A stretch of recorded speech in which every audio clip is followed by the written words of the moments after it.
찰리 채플린 캐릭터의 탄생.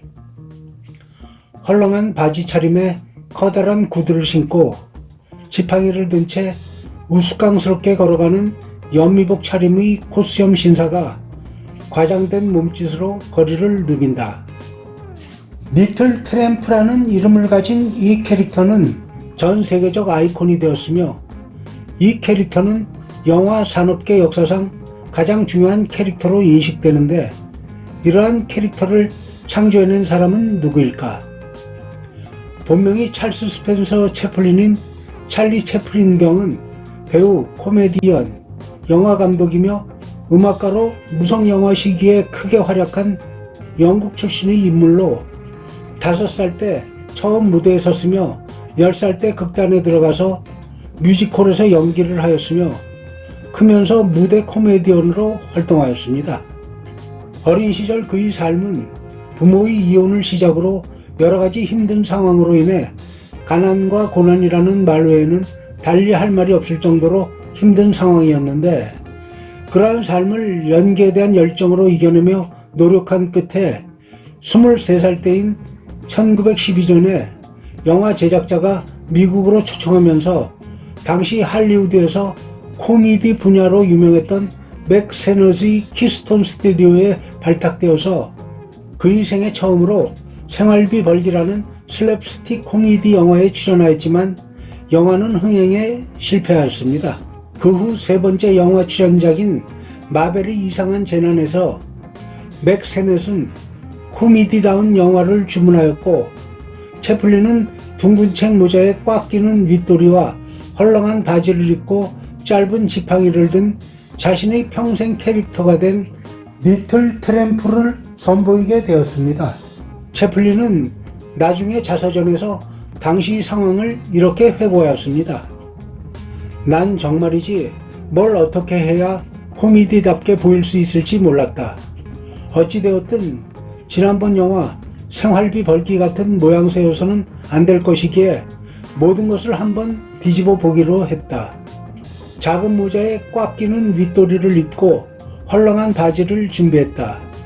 거기에 큼직한 구두를 신고 맥 세넷에게 보여주었다. 세넷은 좀 더 나이 든 모습이었으면 좋겠다고 했고, 나는 작은 코스염을 붙였다. 코스염은 내 원래의 표정을 바꾸지 않고 나이 들어 보이기 위한 방편이었다. 난 이 캐릭터로 어찌해야 할지 몰랐다. 그러나 막상 분장을 마치자 나는 그 캐릭터가 되었고 이해하게 되었다. 내가 무대에 오르자 캐릭터가 완전히 태어나게 되었다. 찰리 채플린, 1964년. 채플린은 1914년 한 해에만 마벨의 이상한 재난을 비롯한 34편의 단편 영화를 출연하였는데, 당시 영화는 무상영화였기에 언어와 관계없이 누구나 공감할 수 있었습니다.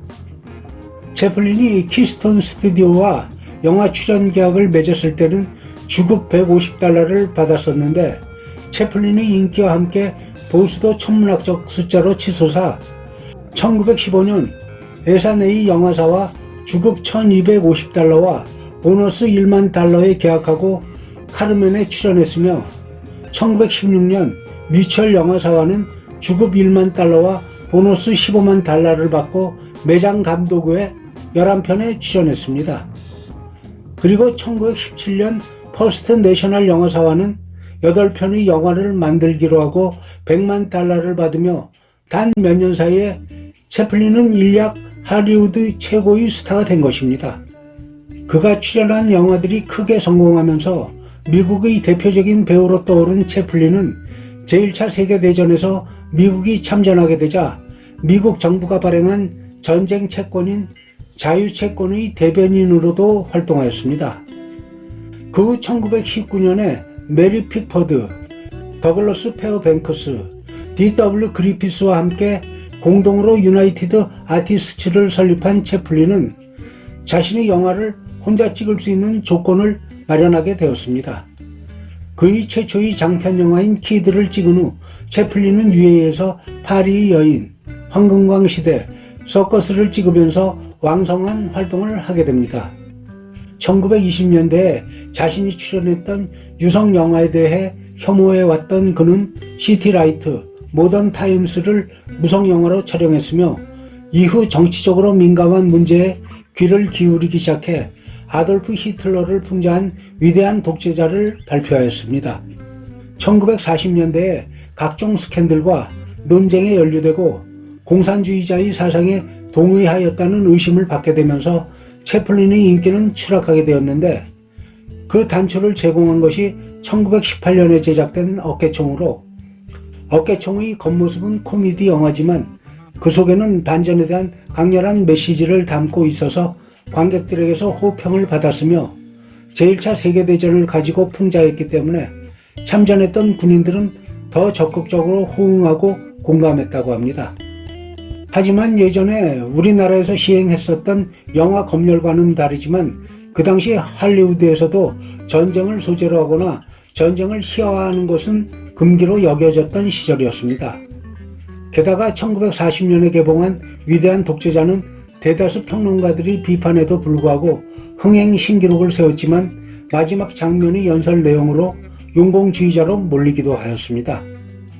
위대한 독재자의 마지막 연설 부분은 약 3분 25초나 되는 긴 연설 형식의 대사라 다 옮길 수 없고, 그 내용 중 일부를 보면 죄송합니다만 전 황제가 되고 싶지 않군요. 그건 제가 상관할 일이 아닙니다. 그 누구도 지배하거나 정복하고 싶지 않습니다. 중략. 세계를 해방시키고 나라 간의 경계를 없애어 탐욕과 증오와 배척을 근절하도록 함께 투쟁합시다. 이성이 다스리는 세계, 과학의 발전이 모두에게 행복을 주는 세계를 만들기 위해 함께 투쟁합시다. 군인 여러분, 민주주의 이름으로 하나 되어 단결합시다. 다음 2부에서는 채플린이 왜 미국에서 버림받게 되었는지에 대해 이야기해 보도록 하겠습니다. 모두들 항상 좋은 일이 많으시길 바랍니다.